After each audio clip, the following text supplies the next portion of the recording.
muitos paraísos fiscais hoje ou não? Muitos, muitos. Bem observado. Essa questão do paraíso fiscal é um problema internacional. E muitos países têm vinculado ao seu território, direto ou indiretamente, essas regiões que ficam conhecidas com esse apelido de paraíso fiscal, né? Eu gostaria de abrir um parênteses para lembrar uma coisa, né? Na verdade, é um termo bem aportuguesado, esse termo paraíso fiscal, né? Até há quem diga que de uma tradução equivocada lá atrás por Portugal, porque o termo em inglês, ele, na verdade, ele é tax haven, que ao pé da letra seria assim, uma zona de proteção, ocultação tributária, de redução tributária, de esconderijo tributário, né? Então não é bem essa ideia do que a gente imagina quando nós falamos a expressão paraíso fiscal, como se fosse uma farra do boi, um local de bagunça. Não. A ideia lá atrás era apenas garantir que pessoas investissem naquela jurisdição, naquele país, porque aquele país não produzia, não tinha indústria, não tinha agricultura, não tinha nada. Então, para atrair, eles falam o seguinte, ó, vem para cá, que aqui eu dou uma redução tributária boa para você aplicar o seu dinheiro. Só que eles garantiam uma outra coisa, o anonimato, do tipo, aqui você pode abrir conta com o apelido.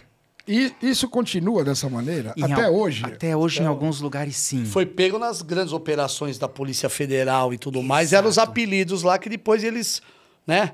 Exato. Colocaram o apelido X para pessoa Y aqui que batia, né? O Y de lá era o X daqui. É mais ou menos isso. Exatamente. Vou ilustrar com um caso que já é bem antigo, a gente pode mencionar, tá aí amplamente divulgado na mídia, o caso do Lalau, do juiz Nicolau, né? Ele abriu conta na Suíça com o apelido Vespasiano, 1900 e alguma coisa, usava uns números e tal. Então, fica extremamente difícil descobrir que aquela pessoa titulariza alguma conta que tem patrimônio lá fora, né? E nós temos muitos paraísos fiscais ainda. Por exemplo, aqui próximo de nós, Panamá. Mais próximo ainda, embora a Receita Federal brasileira não entenda que seja bem um paraíso fiscal, mais uma zona franca, mas Uruguai. A maioria dos países entendem que o Uruguai é um paraíso fiscal. Que mais? Portugal, Ilha da Madeira e Açores, que também eles negam. Falam, não, aqui é Zona Franca, fique tranquilo, mas também tem características de paraíso fiscal. Mônaco, Ilhas Caimão, né? Todas aquelas ilhas ali do Caribe, Bahamas, Barbados, né? Que mais? Ilha de Man, né? Ali perto da Irlanda, ali perto entre a Inglaterra e a Irlanda, né? Então, tudo isso aí, próprio Gibraltar, Israel, tudo isso aí aquela parte então, Europa, Oriente Médio, são os mais mala que tem, é isso? São. É os caras que gostam de ganhar no fácil. Alemanha, porque os caras estão ganhando, né? Eles recebem, te oculta, mas eles te dão alguma coisa, mas eles querem alguma coisa, não é isso? Exatamente. A Alemanha, por exemplo, tem Liechtenstein, mas não é só a Europa. Estados Unidos da América tem 3 Estados-membros. Lá vocês sabem que tem aquela autonomia toda nos Estados-membros, né? Tem Estado-membro que tem porte de arma, que tem aborto, outro não tem, pena de morte.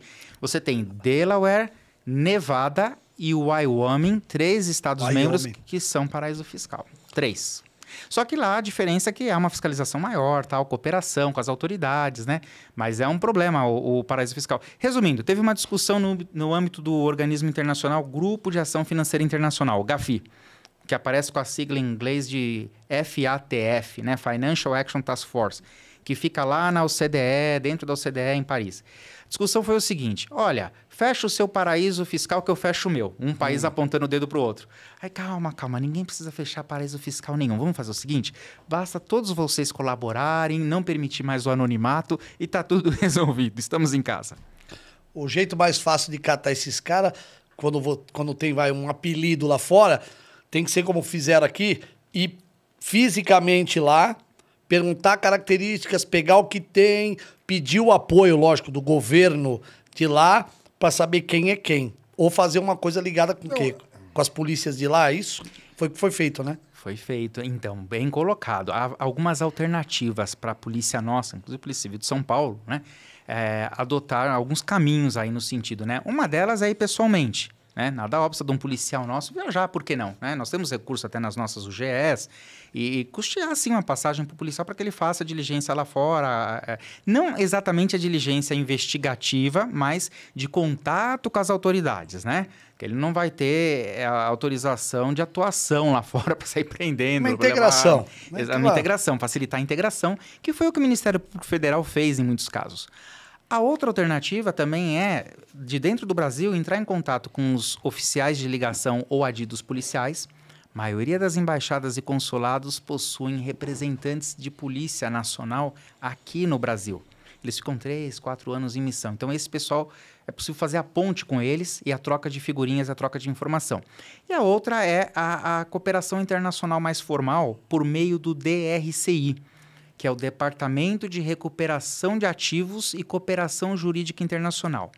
Esse DRCI é um departamento do Ministério da Justiça que atende a todas as polícias e ministérios públicos do Brasil. Então, eu formalizo lá na internet um formulário, né? Faço o meu pedido e aí o DRCI entra em contato com o equivalente lá fora e fala, olha, as autoridades brasileiras, a polícia aqui está investigando isso, precisa dessa informação.